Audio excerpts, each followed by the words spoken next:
మెదక్ జిల్లా కొల్చారం మండలం అంశంపల్లి కల్లు డిపోలో దారుణ హత్య జరిగింది.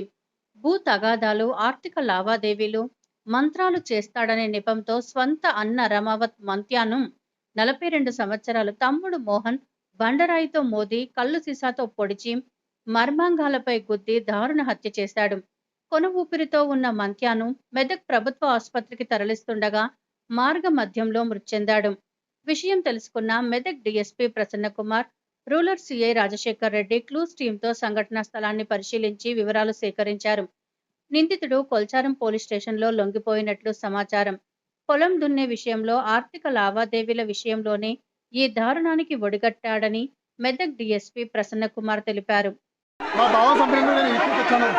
నేను వచ్చాక చంపినప్పుడు తండవాళ్ళు లేరా, అన్నదమ్ములు లేరా, ప్రతి ఒక్కరు మన విలేజ్ అన్నప్పుడు, మన విలేజ్ జరిగినప్పుడు ప్రతి ఒక్కరు ఎవరైనా సరే నువ్వు నేను గొల్లపడుతుంటే చాలా మంది వచ్చేసారు, అంత బాగా వచ్చేసారు.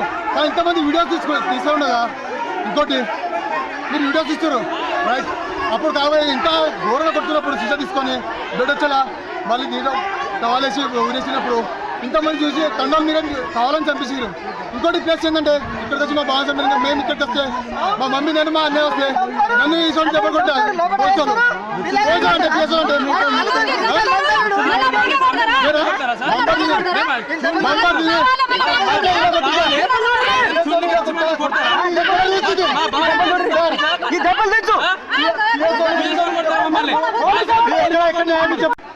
దీని మీద నేను ఎలాగైనా యాక్షన్ తీసుకుంటాను. నేను యాక్షన్ నేను ఇలా కాకపోయినా నాకు న్యాయం ఎక్కడ సార్.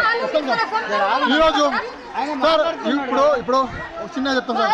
ఇప్పుడు మాచారం కదా, మాచారం ఇలా జరిగింది. ఇప్పుడు ఒకటి చెప్తాను, రేపు నా ఊరిలో కూడా ఇట్లా జరగచ్చేమో. అన్నదమ్ములు ఒక తల్లి కడుపు నుంచి పుట్టిన ఒక పెగు ఉన్నది. నువ్వే ఇలా చేయడానికి ఎట్లా పట్టలేనప్పుడు బయట వాడు చేయడానికి ఎంతసేపు చెప్పండి ఒక మాట.